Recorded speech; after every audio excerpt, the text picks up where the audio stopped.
मौर्य काल के दौरान जैसे दक्षिण भारत में चेरा, चोला, पांड्यास थे, ऐसे ही एक और शासन उसी दौरान एक और वंश का प्रादुर्भाव हुआ और वह वंश जो कनिष्क के वंश के नाम से जाना जाता है, यानी कुषाण वंश।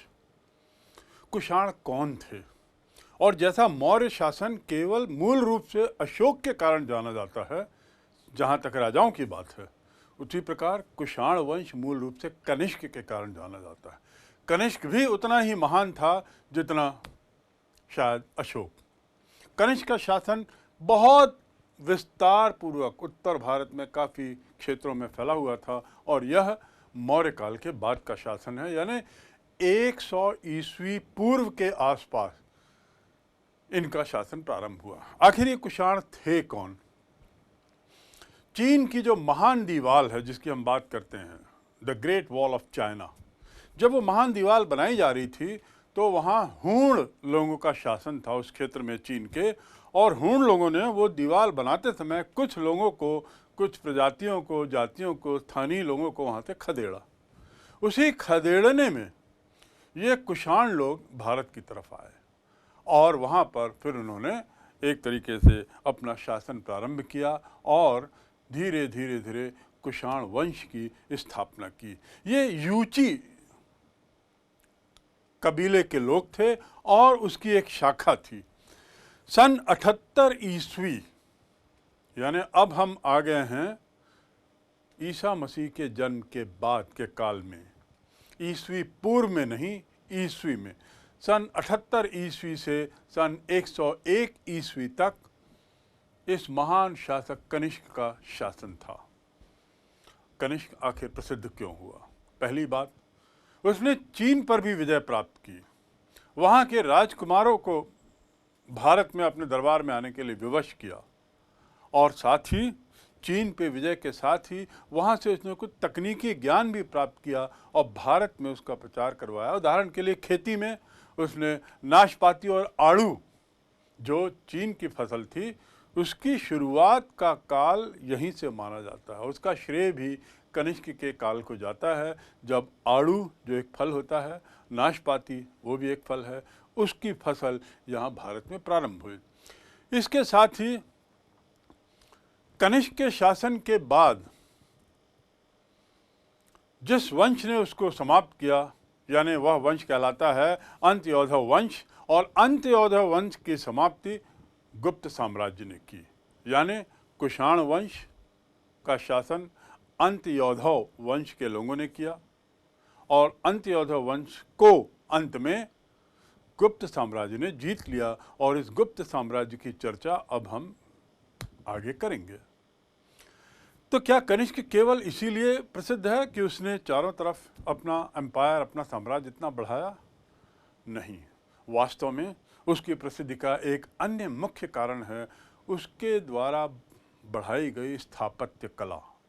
हम पुनः उसी बिंदु पर आते हैं, शिलालेख, पाषाण के कार्य, पत्थरों का उकेरना और इन शिलालेखों के माध्यम से अपने विचार जनता तक पहुंचाना। कनिष्क ने भी वैसा ही किया। उसके समय में स्थापत्य कला का बहुत ज़्यादा विस्तार हुआ, वह कला बहुत अहम रूप से बढ़ी और दो तरह की मूर्ति कला का प्रादुर्भाव उसके काल में हुआ। एक कहलाती है गांधार शैली, गांधार वह क्षेत्र है जो अफगानिस्तान के पास है, और दूसरी कहलाती मथुरा शैली। गांधार और मथुरा ये दो क्षेत्र हैं जहाँ पर ऐसी मूर्ति कलाओं का विस्तार हुआ, प्रचार हुआ, प्रादुर्भाव हुआ जो अपने तय बिल्कुल अलग थी। गांधार जो क्षेत्र है यह वही सिल्क रूट में आता है जिसकी मैं चर्चा पूर्व में कर चुका हूँ, जिसका रास्ता चीन से लेकर तक्षशिला और उसके आगे रोम तक जाता है और यहाँ पर मुख्य रूप से सिल्क का व्यापार होता था। इस मार्ग के कारण कनिष्क के साम्राज्य का रोम तक बहुत अगाध संबंध हो गया और उनके साथ काफ़ी तरीके से व्यापार होने लगा, लेन देन होने लगा, फिर वस्तु विनिमय होने लगा, सिक्कों मोहरों का आदान प्रदान होने लगा और भारी मात्रा में सोना फिर यहाँ भी आया इसी रेशम मार्ग के जरिए से। और इसी संपर्क का पश्चिमी सभ्यता, यदि हम इसको बोलें, जो इस मार्ग में यूरोप की तरफ जाती है, वहाँ की सभ्यता से टकराव के कारण परिणाम ये था कि वहाँ की सभ्यता का असर हमारी सभ्यता पे पड़ा और परिणाम ये हुआ कि गौतम बुद्ध, जो जिनके नाम से बुद्ध धर्म का प्रचार प्रसार अशोक ने किया था और जो स्वयं मूर्ति कला के कठोर विरोधी थे, उनकी मूर्तियों का आना शुरू हुआ। क्योंकि पश्चिमी जगत में मूर्तियों का काफ़ी महत्व है, तो यहाँ पर उसका परिणाम, इस रेशम मार्ग के व्यापार का परिणाम ये हुआ कि गांधार क्षेत्र के लोगों ने गौतम बुद्ध की प्रतिमा बनाने लगे और इस प्रतिमा के आने से गौतम बुद्ध के बुद्ध धर्म का एक नया रूप सामने आया, जिसे हम महायान कहते हैं। हीनयान और महायान। महायान में प्रतिमाओं की, न कि प्रतीक चिन्हों की पूजा होती है। ये बुद्ध धर्म का एक दूसरा रूप है। तो इस प्रकार गौतम बुद्ध की प्रतिमाएं निर्मित होनी शुरू हुई और एक अलग शैली पनपी। उस शैली में सबसे बड़ी खासियत ये थी कि गौतम बुद्ध को एक खड़े हुए उसमें दिखाया गया, खड़ी मुद्रा में। सामान्यतः गौतम बुद्ध को बैठे हुए दिखाया जाता है, लेकिन उसमें खड़ी मुद्रा में दिखाया गया। इस मार्ग का दूसरा असर ये था कि वहाँ के संपर्क में जो विदेशी लोग थे, उनके बाल घुंघराले हुआ करते थे, तो गौतम बुद्ध के बाल भी घुंघराले दिखाए गए। और जो यहाँ मूर्तियाँ बनी वह यहाँ के लोकल पत्थरों से बनाई गई, जिसका रंग अलग था। तो इस प्रकार गांधार शैली, मूर्ति बनाने की शैली एक अलग तरीके से पनपी। इसके अलावा, और इस शैली को हम गांधार शैली कहते हैं, इसके अलावा एक दूसरी शैली, एक दूसरा तरीका मूर्तियां बनाने का ईजाद हुआ मथुरा में, उत्तर प्रदेश के पास। वहाँ की लाल मिट्टी को लेकर एक नए तरीके की मूर्ति कला हुई। उसमें गौतम बुद्ध को सामान्यतः बैठी मुद्रा में दिखाया गया है। उसमें गौतम बुद्ध को के बालों और मूँछों को भी उसमें नहीं दर्शाया गया है। सिंपल, बहुत सरल सादा चेहरा उनका बनाया गया उस मूर्ति में, और किसी भी तरीके से उसमें गांधार शैली का प्रभाव नहीं है। गौतम बुद्ध के जो पीछे, जिसको हम एक तरीके से उनकी प्रतिभा का प्रदर्शन चित्र बनाते हैं, वह उसमें दिखाया गया है उस मूर्तियों में। तो इस प्रकार गांधार शैली और मथुरा शैली दोनों में विभिन्नताएं हैं। मथुरा शैली की एक बहुत प्रसिद्ध मूर्ति कनिष्क की स्वयं की मूर्ति है, ऐसा माना जाता है, जिसमें उसका सिर नहीं है। Headless statue of Kanishka, Kanishka की बिना सिर वाली मूर्ति, यह मथुरा शैली की है। और उसमें उस मूर्ति की खासियत यह है, उसमें खड़ी मुद्रा में पूरा सीधा खड़े हुए है कनिष्क, एक हाथ में गदा है, एक हाथ में तलवार है। जो कोट पहना है उसने, वह कोट घुटने तक पहना हुआ है। और सोचिए, भारतीय कला में, भारतीय मूर्ति कला में व्यक्ति के द्वारा कोट, आर्म कोट यदि बोलें उसको, युद्ध के लिए जो कोट पहना जाता है वह घुटने तक का दिखाया गया है, और साथ ही जूते पहने हुए दिखाया गया। इस मूर्ति की सबसे बड़ी खासियत यह है कि जो सेंस ऑफ प्रपोर्शन है, जो मूर्ति में जो सभी अंगों का जो लंबाई चौड़ाई जो आकलन है, वह बहुत परफेक्ट, मानव प्रतिमा को बड़े अच्छे तरीके से इसमें उकेरा गया है। और यही गांधार कला की खासियत है कि जो प्रपोर्शन है, जो सबकी तुलना है, हाथ पांव सिर बाहु भुजाएं, ये सब बहुत वास्तविक मानवीय दिखाई देती हैं। यही इस कला की विशेषता है। तो इस प्रकार कनिष्क के काल में जो कुषाण वंश का था और जो यूची कबायली का आदमी था, उस काल में ये मूर्ति कला, स्थापत्य कला बहुत बढ़ी। कनिष्क इसके साथ इस बात के लिए भी प्रसिद्ध है कि उसने अशोक की तरह बुद्ध धर्म के प्रचार प्रसार में अमूल्य योगदान दिया। ये कनिष्क का ही योगदान था कि बुद्ध धर्म चीन पहुंचा और एशिया के अन्य देशों में भी बुद्ध धर्म का प्रचार प्रसार हुआ। और पूरी बुद्ध धर्म के प्रचार प्रसार का श्रेय महायान जो उसका ग्रुप माना जाता है, महायान सेक्ट, उसके प्रचार प्रसार का श्रेय कनिष्क को जाता है।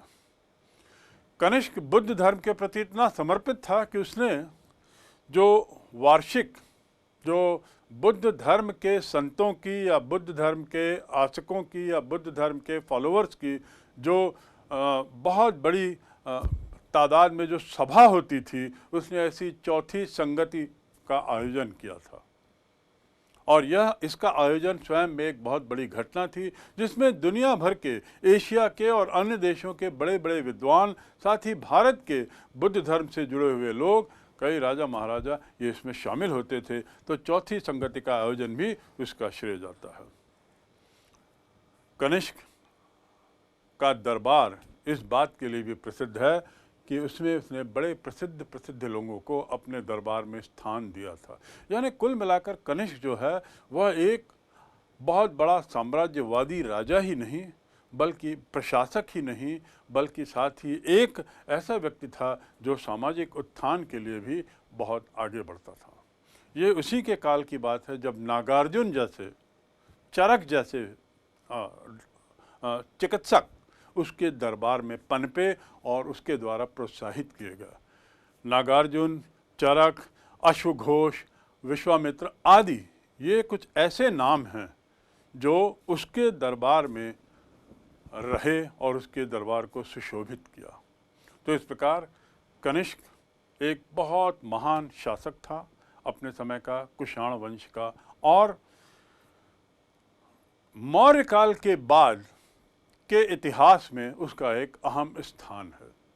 जैसा मैंने बताया, बाद में कनिष्क के बाद इस वंश का लुप्त होना प्रारंभ हुआ, पतन प्रारंभ हुआ, और इस वंश को जिसने पराजित किया उस वंश को अंततः गुप्त साम्राज्य ने पराजित कर उसे अपने भाग में मिला लिया। और यहाँ से फिर हम अब गुप्त साम्राज्य की ओर बढ़ेंगे।